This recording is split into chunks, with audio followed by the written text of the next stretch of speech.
பாட்டி, நான் வந்துட்டேன்ல, எனக்கு விக்ரமாதித்தன் கதை சொல்லுங்க பாட்டி. சொல்கிறேன். எங்கே நிறுத்தின ஞாபகம் இருக்கா உனக்கு? ஞாபகம் இருக்கு. சொல்லு. பத்ரகிரி ராஜாவா ஆயிடுறான். விக்ரமாதித்தனும் பட்டியும் அவனுக்கு மந்திரிகளா அங்கேயே இருக்காங்க. அப்புறமா அந்த இன்னும் ஒரு பையன் காட்டுக்கு தவ செய்ய போயிடுறான். அதுக்கு தான் சொன்னீங்க. ஓகே, நான் சொல்கிறேன்.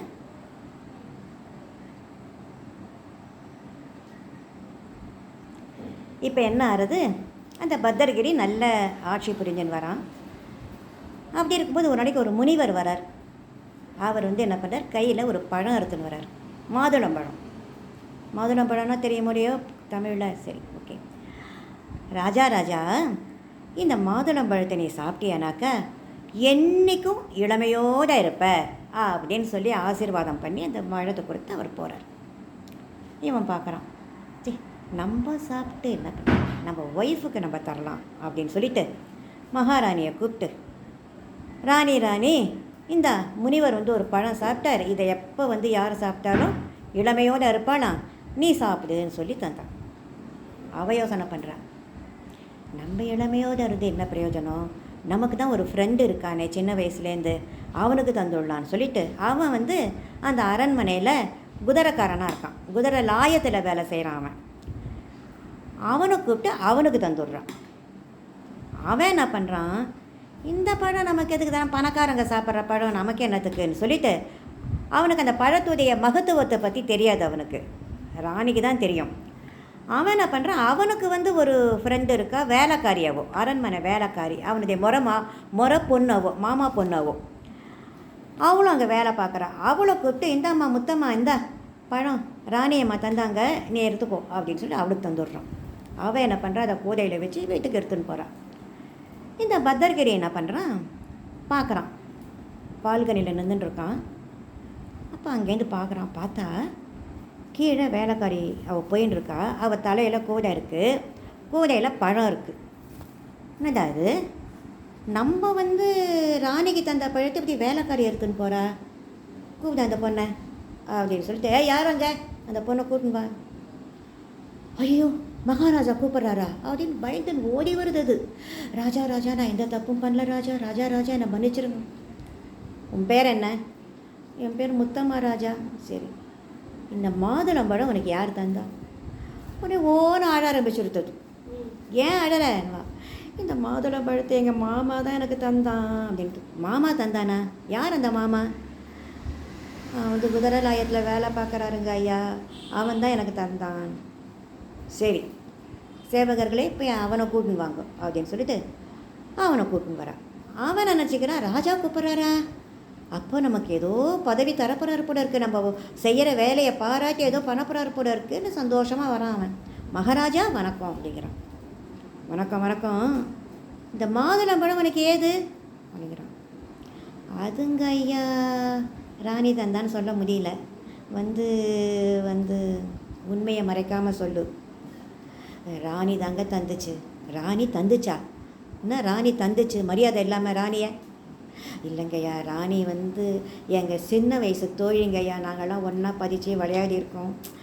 அவள் அதிர்ஷ்டம் அவள் ராணி ஆகிட்டா, நான் குதிரலாயமாக இது பண்ணிட்டுருக்கேன், வேலை பார்த்துட்டு இருக்கேன் ஐயா. ஓ அப்படியா, சரி அப்படின்னு சொல்லிட்டு ராணியை கூப்பிட்றான். நீ தான் இந்த பழத்தை தந்தியான்வா. ஆமாம் மகாராஜா, நான் தான் தந்தேன். நமக்கெல்லாம் வயசாகுது, நமக்கு இப்போ பழத்தை சாப்பிட்டு என்ன ஆகுது, இவன் என் ஃப்ரெண்டு, இவன் சாப்பிட்டா முதுமை அடையாமல் இருந்தால் இவனுக்கு நல்லதாச்சே, இவனுக்கும் இவன் குடும்பத்துக்கெல்லாம் நல்லதாச்சேன்னு சொல்லி தந்தேன். ஓஹோ அப்படி விஷயமா, சரி பழத்தை யார் வேணா எடுத்துக்கோங்கப்பா அப்படின்னு சொல்லிட்டு ராஜா யோசனை பண்ணுறான். ஆஹா, நம்ம என்ன நினச்சிட்டோம், நமக்கு கல்யாணம் பண்ணிட்டாவது குழந்தை பெற்றுக்காமல் இருக்கலாம், அப்போ இந்த நாட்டுக்கு வாரிசு நம்மளால் வேண்டாம் அப்படின்னு நம்ம நினச்சிட்டோம். ஏன்னாக்கா இவன் அலங்காரவல்லியோடைய பிள்ளை தானே இவன். அவன் முறையான அந்த நாட்டு சம்பிரதாய பிரகாரம் பார்த்தா ஒரு தாசிக்கு பிறந்த பிள்ளைக்கு வர நமக்கு ராஜா போஸ்ட் தந்ததே பெரிய விஷயம். நம்ம பரம்பரையை அரசாள வேண்டாம் நம்ம நினச்சோம். கடவுளாக பார்த்து அந்த மாதிரி ஒரு வழியை நமக்கு ஏற்படுத்தி தந்திருக்கார். அதான் நமக்கு இந்த பழம் கிடைக்கல, நம்மளாலையும் சாப்பிட முடியல, நம்ம ராணியாலையும் சாப்பிட முடியல, இதுதான் பகவானுடைய விருப்பம் அப்படின்னு சொல்லிட்டு அவன் காட்டுக்கு போயிடுறான். யார்? பத்திரகிரி. அம்மா நீ வந்து எப்படி இஷ்டமோ நீ வாழ்ந்துக்கோ அப்படின்னு சொல்லிட்டு ராணியை சொல்லி, இல்லை ராணி நானும் காட்டுக்கு வரேங்கிற. 2 பேரும் காட்டுக்கு போயிடுறான். அடுத்த பிறகு விக்ரமாதித்தன் ராஜா வாரான். அவன் தானே உண்மையான வாரிசு, அதாவது அரசனுக்கு பிறந்தவன், அரச குமாரிக்கு பிறந்தவன் இல்லையா? அவன் ராஜா வாரான். பட்டி வந்து அவனுக்கு மந்திரி ஆறான். பட்டி என்ன பண்ணுறான்?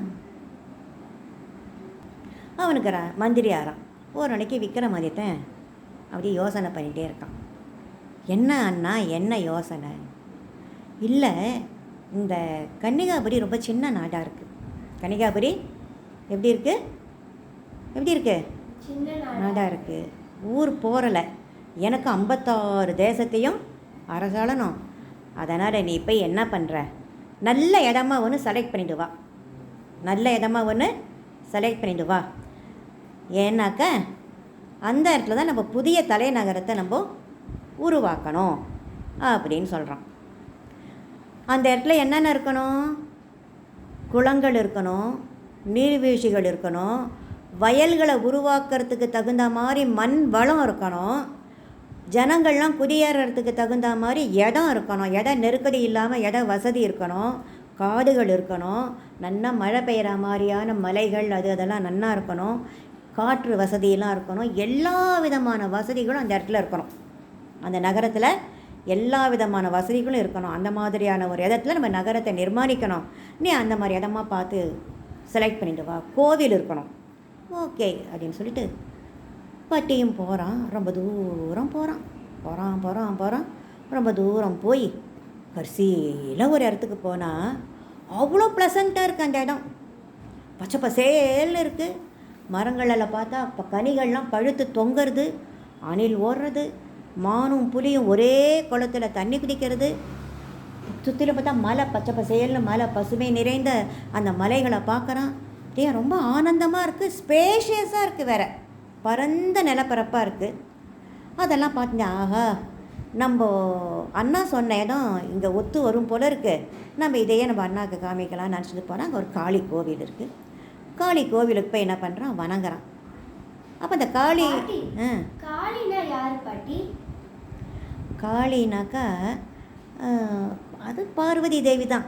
அதாவது அந்த என்ன சொல்வா, விஷ்ணுவுடைய சகோதரின்னு சொல்வா. துர்கை தான் காளின்னுவா. அதாவது அம்பாளுடைய நிறைய அம்சம் இருக்கும் இல்லையா? இந்த உக்ரமாக இருக்கிறது வந்து காளி. சாதாரணமாக வடநாட்டில் இருக்கிறவாள்லாம் காளி உபாசனையாக தான் இருப்பாள், காளியை தான் வணங்குவாளாக இருப்பாள். அரக்கர்களெல்லாம் கொல்லணுன்னாக்கா காளி ரூபம் எடுத்துப்பா அம்பாள். காளிங்கிறது ஒரு வணங்கக்கூடிய ஒரு தெய்வம், கொஞ்சம் உக்ரமான தெய்வம். கொஞ்சம் வீரர்கள்லாம் வந்து காளியை வந்து இது பண்ணுவாள். இப்போது அவன் என்ன பண்ணுறான்? போயிட்டு அந்த செடியை பார்க்குறான். அந்த செடிகள் கொடிகள்லாம் இருக்குது. பக்கத்தில் ஒரு கல் இருக்குது. அந்த குளத்தங்கரையிலேயே சுற்றிலும் செடி கொடிகள்லாம் இருக்கும். குளத்தங்கரையில் காளி கோயிலுக்கு பக்கத்தில் ஒரு கல் ஒன்று இருக்குது. அந்த கல்லில் எழுத்துக்கள் ஏதோ இருக்குது. போய் பார்க்குறான், என்ன எழுதியிருக்குன்னு பார்த்தா, இந்த குளத்தங்கரையில் ஒரு பெரிய அரச மரம் இருக்குது. பெரிய அரச மரம். அந்த அரச மரத்தில் 7 உரி தொங்கின்னு இருக்குது. உரினா தெரியுமா? உரினா அந்த காலத்தில் வந்து தயிர் பாலெல்லாம் கட்டி மேலே தொங்க விட்டுருவா. ஏன்னா பூனை கீனையெல்லாம் வந்து எடுக்காமல் இருக்கிறதுக்கு. அந்த மாதிரி உரி வந்து ஒரு 7 திசையில் 7 உரி, தூரமாக இருக்குது. மரமே பெருசு. 7 திக்கில் 7 திசையில் 7 உரி கட்டி தொங்க விட்டுருக்கு. எவன் ஒருத்தன் என்ன இந்த மரத்து மேலே ஏறி இந்த உரி எல்லாத்தையும் ஒரே வெட்டில் வெட்டினோம் என்ன, அதோட இல்லை, அந்த குளத்தை பார்த்தேனாக்கா அந்த குளத்துக்கு நடுவில் என்ன இருக்குனாக்கா, அந்த குளத்தை பார்த்தேனாக்கா அந்த குளத்துக்கு நடுவில் ஒரு சூலம், பூரா ஒரு சூலம் நீட்டின்னு இருக்குது. இப்போ என்ன பண்ணணும்?